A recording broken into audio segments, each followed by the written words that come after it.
Story is that I'm a cancer survivor. I was diagnosed with leukemia when I was 15 years old. It was a heavy and scary battle for me, which I was fighting for 2 years of my life. It made me get closer with God because at times you never know what He puts you through, but you know that He will get you through no matter what. 12 years ago, I remember it like it was yesterday. I was only 6 years old, but I got a call from school and I found out that my aunt had died in the Twin Towers. She was my everything. I could call her up. She lived in New York, but I felt like she was just always right there beside me. She was like my second mom.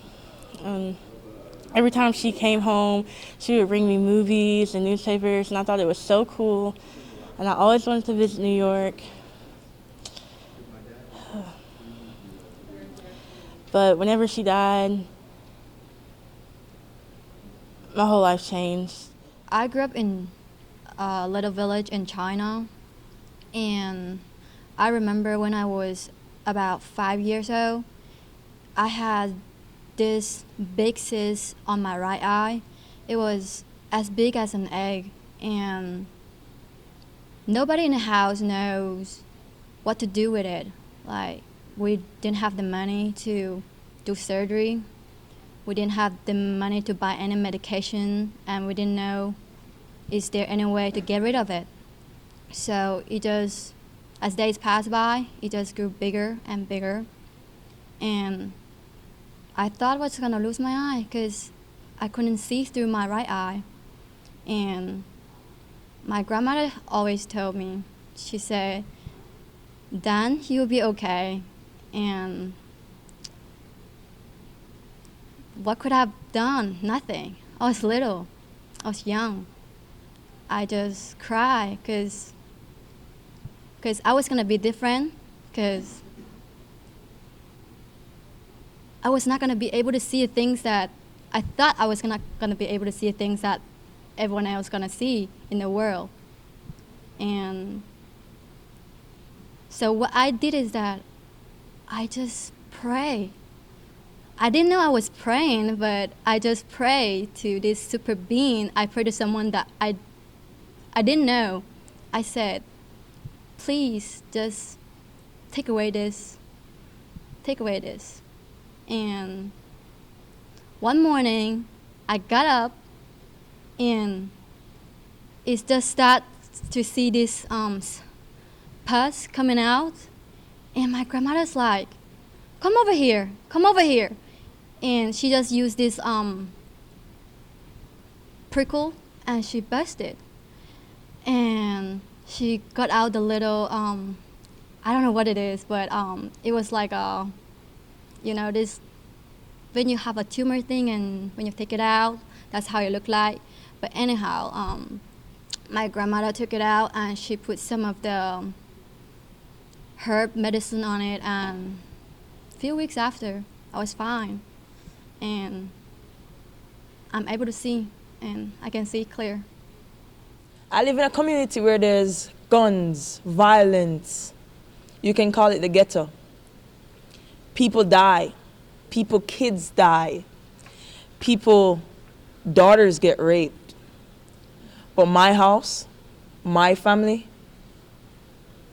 nothing like that never happened. People next door, their families, they got their house gotten breaked into. Gunman hold up a lady at gunpoint at my gate. But my house, my family, nah. We have curfew. Curfew is like there's a time where you have to come off the road. That's when the gunman and those bad people normally go on the road and stuff like that. And my parents said that, I gotta come off the road. I can't hang out with friends that time. It's like at 9. My story is about how God have took me from that community, and now I'm here at Harding University. A long time ago. When I was 5, I went to Mexico, and I got to meet my godfather after many years of not being able to see him. And he was sick at the time that I went. And so I got to visit him, and as a child, it reeked in there, and I didn't know what he had, so I just told my mom, like, let's just get out of here. It smells horrible. When I came back to the United States, less than a month went by that he passed away, and so I felt bad because I didn't really give him the chance to get to know me and everything. I know it's changed me for the good because I'm a stronger person. I have more faith in God than ever.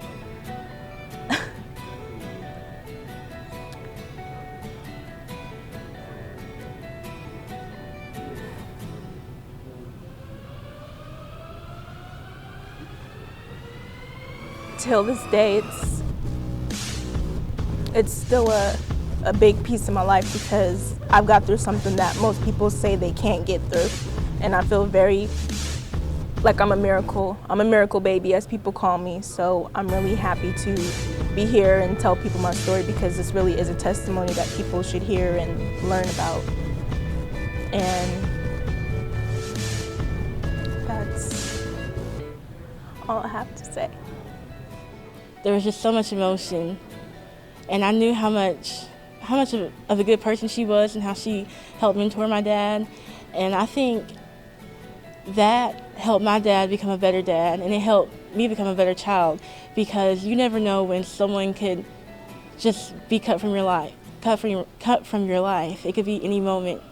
So you have to learn how to treasure each and every moment with your family because it can be gone in an instant. Now, attending to Harding. Attending to Harding, it was my first experience to have my Bible class. It was strange, it was new, it was different. I don't understand anything in the Bible. I didn't like my Bible class because I was brought up as an atheist. We don't have a God. And so, my Bible teacher talked to me one day. And he just tell me about this creator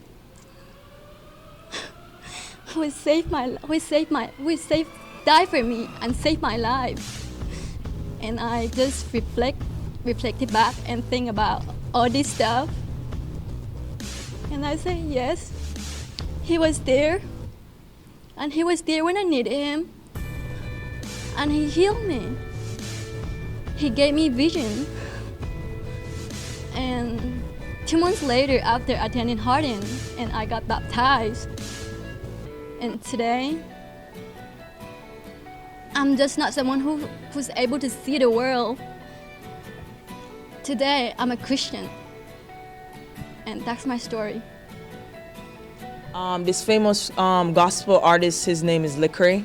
He's a gospel rapper. He came to Jamaica 2 years ago, and when I heard him rapping and that message that he had to tell, I decided that I wanted to be a gospel rapper. And because of my talent and performing at different schools and different competitions, doing gospel rapping, this gentleman by the name of Fleming Ivory, he met me. And when he heard me rapping and the message that I had to tell based on my community, based on how I was brought up and how God helped and protected my family and my house, he decided to let me come over here to be a foreign exchange student in high school.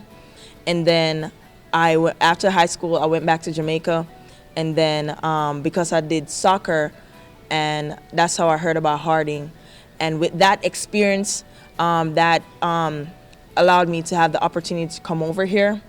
And God is helping me and my family so much that not only me having that opportunity to come over here, but my brother is now getting the opportunity to come out of that area, because my friend, she wasn't so fortunate.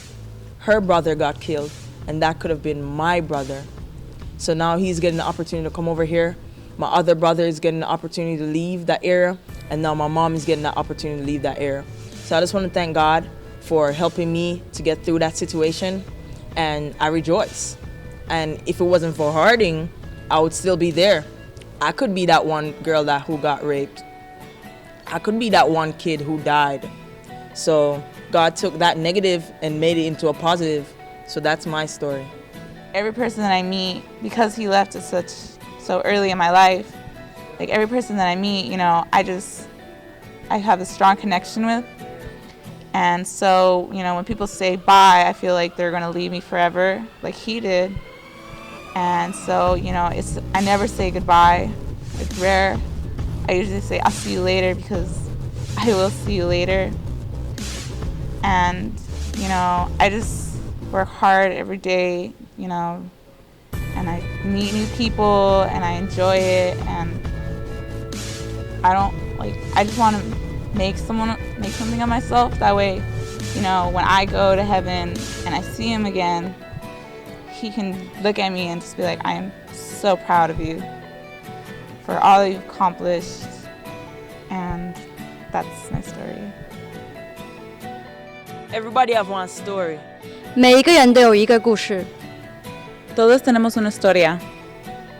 Everybody has a story.